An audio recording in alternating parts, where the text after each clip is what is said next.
The light from a distant lamp caught Priscilla Ellwood's attention as she huddled in the darkened corner of her shabby cabin, tears staining her weary face. It had been 3 months since her husband's death, and the Montana Territory of 1883 was no place for a woman alone. She wiped her eyes, peering through the window at the approaching figure on horseback. Priscilla tensed, reaching for the shotgun leaning against the wall. Bandits were common in these parts, and she'd already fended off 2 drifters who thought a widow's homestead was easy pickings. The rider dismounted, his tall frame silhouetted against the dim light of dusk. He approached cautiously, calling out, "Hello, the house. Anyone home?" His voice didn't carry the threat she'd come to fear. Still, Priscilla kept the shotgun ready as she cracked open the door. "State your business." "Name's Xavier Langley, madam.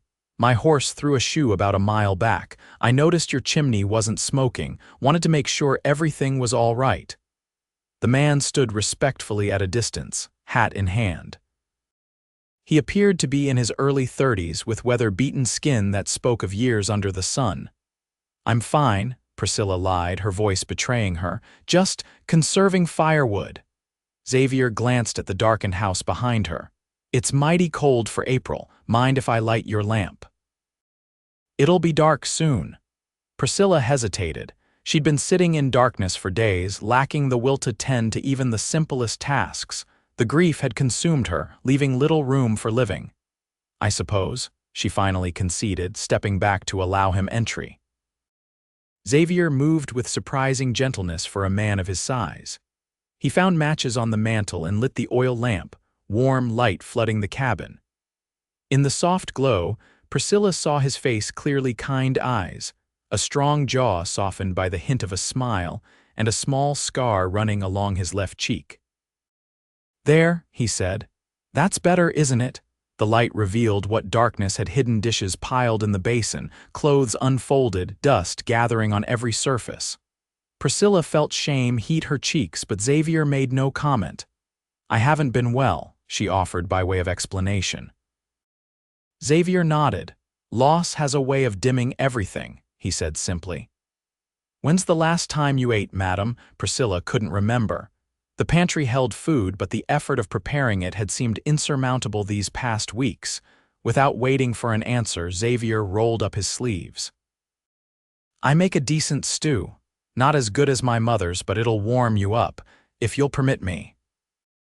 Too exhausted to refuse, Priscilla sank into a chair and watched as this stranger moved about her kitchen with quiet efficiency, building a fire in the stove, chopping vegetables, adding dried beef from his saddlebag. "You're not from around here," she observed as he worked. "No, madam." "Heading to Helena. Got a job waiting at a ranch there." He paused his cutting. "I'm sorry for your loss. Your husband, Thomas, pneumonia took him in January." The words came out flat, rehearsed from the few times she'd had to explain to neighbors or the occasional visitor from town. Xavier nodded, returning to his task. "My wife, Caroline, passed 3 years ago. Childbirth." His voice held the same measured tone as her grief, acknowledged but contained. As the stew simmered, filling the cabin with its savory aroma, Xavier glanced around. "Mind if I bring in some more firewood? You're running low." Priscilla nodded, watching through the window as he stacked logs from her depleted woodpile. There was something comforting in his quiet industry, the way he moved with purpose but without intrusion. When they sat to eat, the hot stew revived something in Priscilla that had been dormant. Hunger, yes, but also awareness. Of the cabin around her, of herself as a living person, of the man across from her whose unexpected kindness had pierced through her isolation. "You have property here?" Xavier asked between bites. 20 acres. Thomas had dreams of a cattle operation, but we'd only just started. 4 cows and a sorry-looking bull. She sighed. "I've been trying to maintain it, but—" "It's a lot for one person," Xavier acknowledged. After dinner, he insisted on washing the dishes while Priscilla sat wrapped in a quilt by the now crackling fire. When he finished, he retrieved his hat. "I should make camp before it gets too dark," he said. Priscilla surprised herself with her next words. "The barn has a clean stall." Better than sleeping under the stars with that north wind picking up. Xavier tipped his hat. Much obliged, Mrs. Ellwood. Priscilla, she corrected him, the sound of her own name strange to her ears after so many silent days.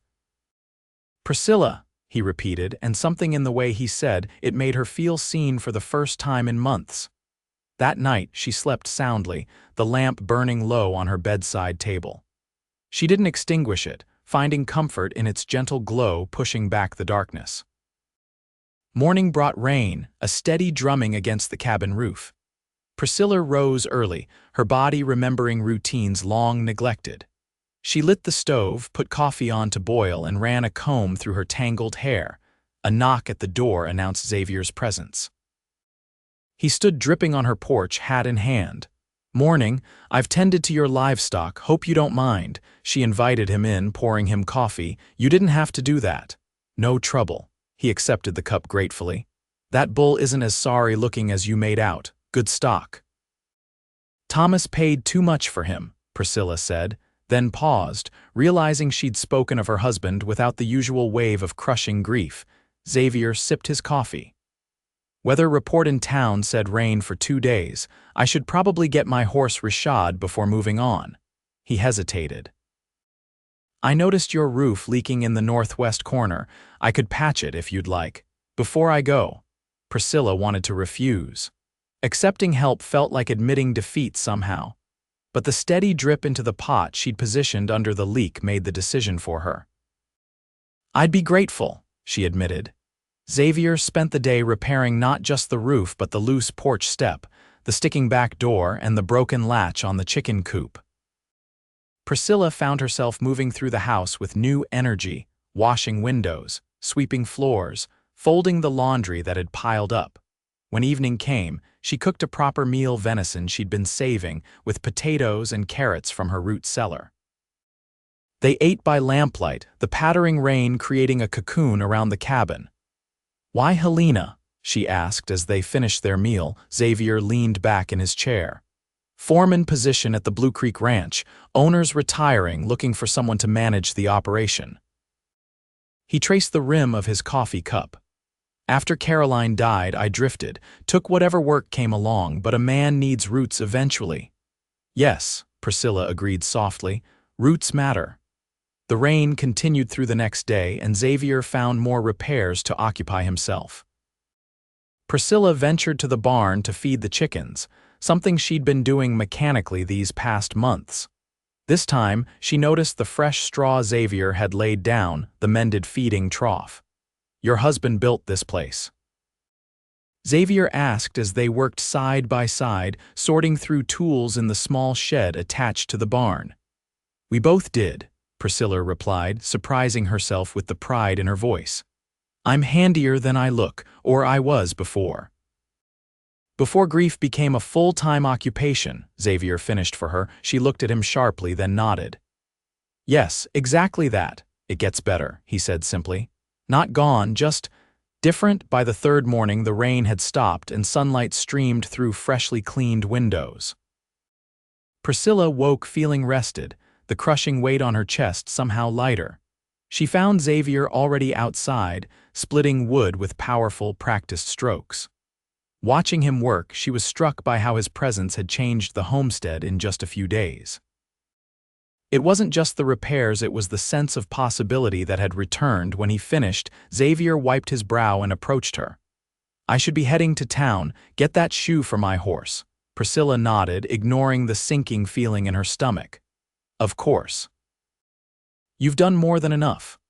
"I was thinking," he said, shifting his weight, "your cattle need moving to the north pasture. Grass is better there this time of year." "Yes, I know, I just haven't had the strength to manage it alone." "I could help before I leave," Xavier offered. "Take a day, maybe 2. Priscilla studied him. "Your job and Helena, they've waited this long. Another few days won't matter." She should refuse, she knew, let him go on his way. But the thought of returning to solitude, to the darkness that had enveloped her before he lit the lamp, was unbearable.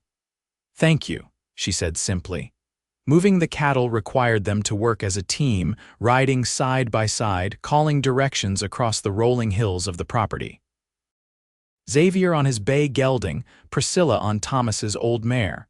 She felt muscles awakening that had been dormant for months, remembered skills returning. "You're a natural with cattle," Xavier observed as they guided the small herd through a narrow passage between two hills. "My father raised longhorns in Texas," she explained, surprising herself with the memory.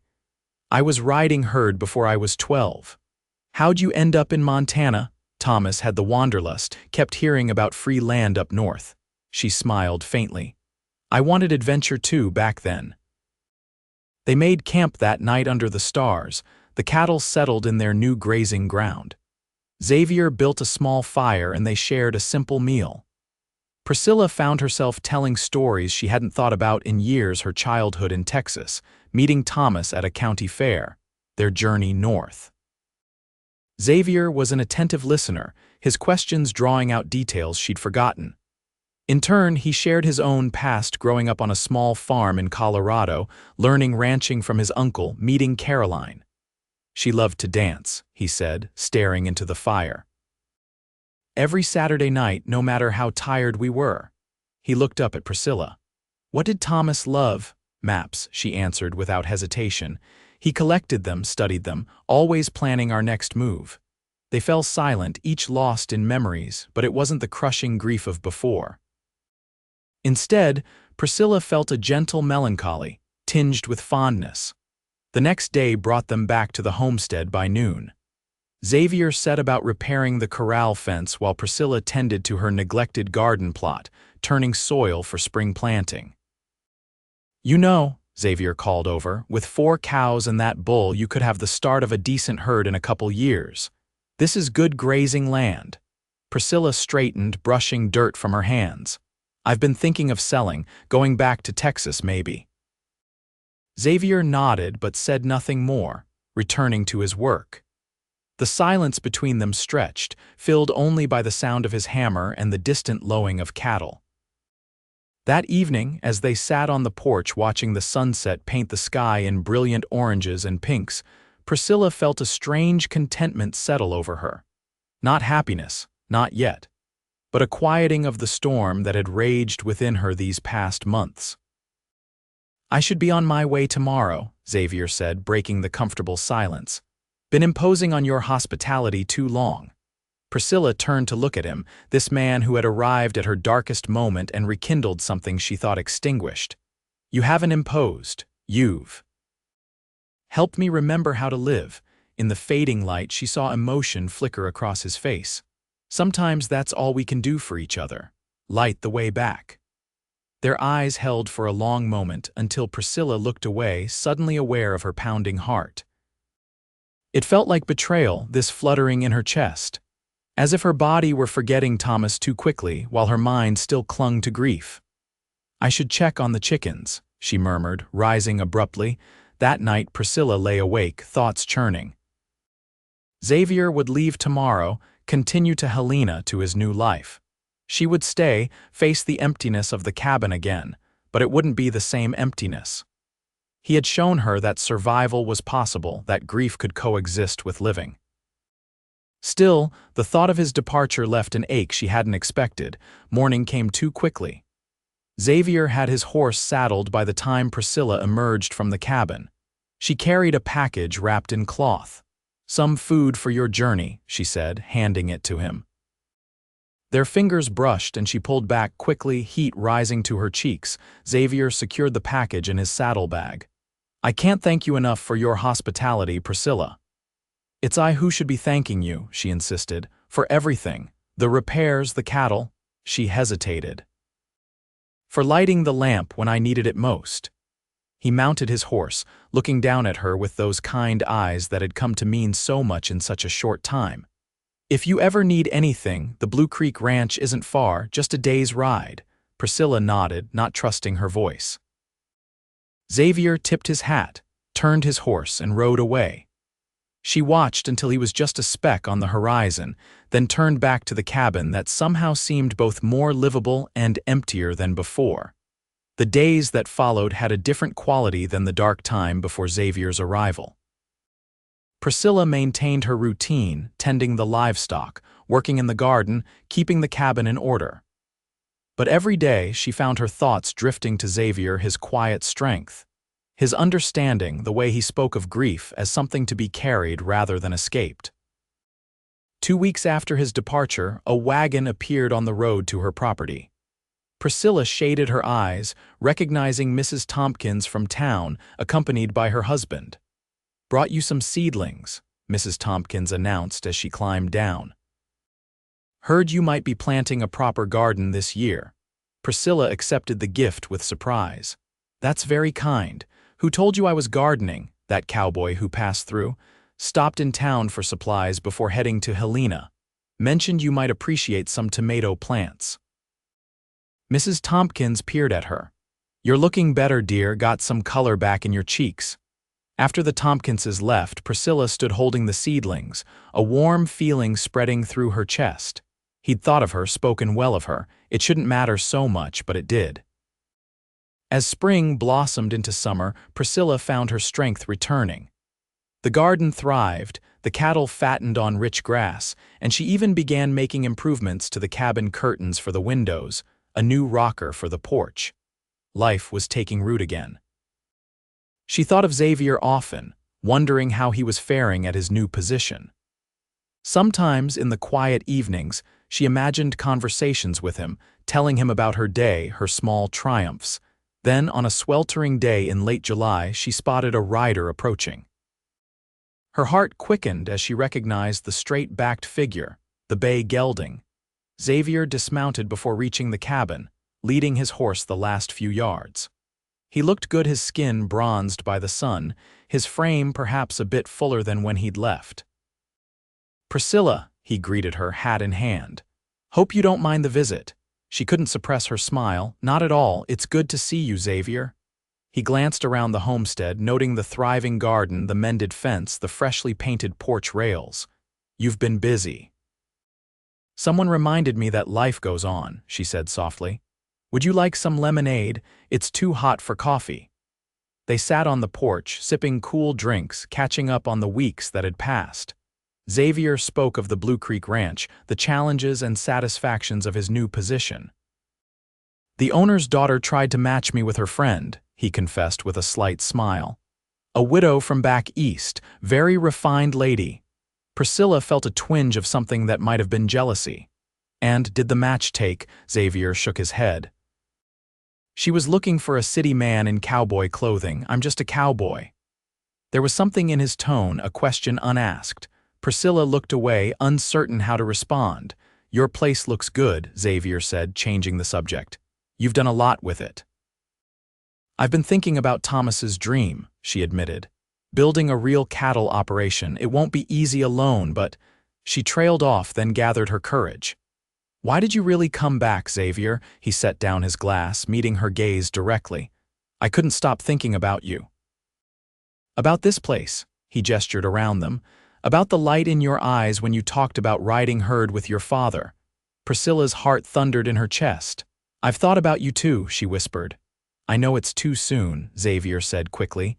"You're still grieving. And maybe I am too in some ways, but I wanted you to know that I'd like to call on you properly, if you'll allow it." Tears pricked at Priscilla's eyes, but they weren't tears of grief. They were something else entirely, hope, perhaps. Or the recognition of a second chance neither of them had expected. "I'd like that," she managed to say. Xavier stayed for dinner, and they talked late into the evening.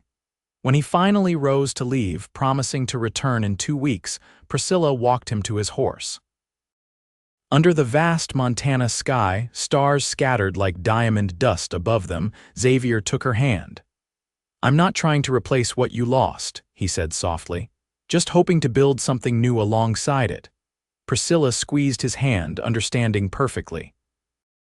Over the next months, Xavier's visits became a regular part of Priscilla's life. Every other Sunday, he would ride the day's journey from Blue Creek, stay until Monday morning, then ride back in time for his duties. With each visit, they grew closer. Xavier helping with projects around the homestead, Priscilla sharing her plans for expanding the herd. They talked of their pasts without pain, remembering Thomas and Caroline with fondness rather than agony. By the time autumn painted the hills in gold and crimson, something had shifted between them. Their conversations flowed more easily, their silences comfortable, their laughter frequent. On a crisp October evening, as they walked the property boundaries, Xavier stopped beneath an old cottonwood tree. "I've been thinking," he said, his voice unusually hesitant. "The owner at Blue Creek is selling parcels of his land. He offered me a good price on the southeast section." Priscilla looked at him questioningly. "It borders your property," Xavier continued. "If I bought it, our lands would connect." Understanding dawned on Priscilla. "You'd leave your foreman position for the chance to build something of my own," Xavier nodded. "Yes. But there's more to it than that."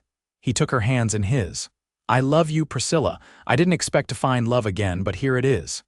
Tears filled Priscilla's eyes as emotions crashed through her: joy, fear, guilt, longing. "I know it's complicated," Xavier said gently. "I know Thomas will always have a place in your heart, as Caroline will in mine. But I believe there's room for new love alongside the old." Priscilla thought of the dark days after Thomas's death, how she'd sat crying in the shadows until Xavier lit the lamp. How that simple act of kindness had illuminated not just the room but a path forward she couldn't yet see. "I love you too," she whispered, the words both terrifying and freeing. "I didn't think it was possible to feel this way again." Xavier drew her close, his embrace strong and sure. When their lips met, it wasn't a betrayal of the past, but an affirmation of life continuing, of heart's healing, of love's capacity to grow even from grief's barren soil. Winter came, bringing with it Xavier's permanent move to the adjoining property. They worked side by side, combining their herds, planning for spring calving, sharing meals that alternated between his small cabin and hers. In those cold months, their love deepened, rooted in shared work and shared dreams. There were difficult moments. The first Christmas without Thomas weighed heavily on Priscilla, while the anniversary of Caroline's death brought Xavier quiet pain. But they weathered these storms together, holding space for grief alongside their growing joy. On the first warm day of spring 1884, Xavier asked Priscilla to marry him. They stood in her garden, their garden now surrounded by fresh-turned soil ready for planting. "I want to build a life with you," he said, holding out a simple gold band. "Combine our lands, our herds, our hearts." Priscilla's answer was unhesitating. Yes. They married in May, a small ceremony in town with neighbors and friends as witnesses.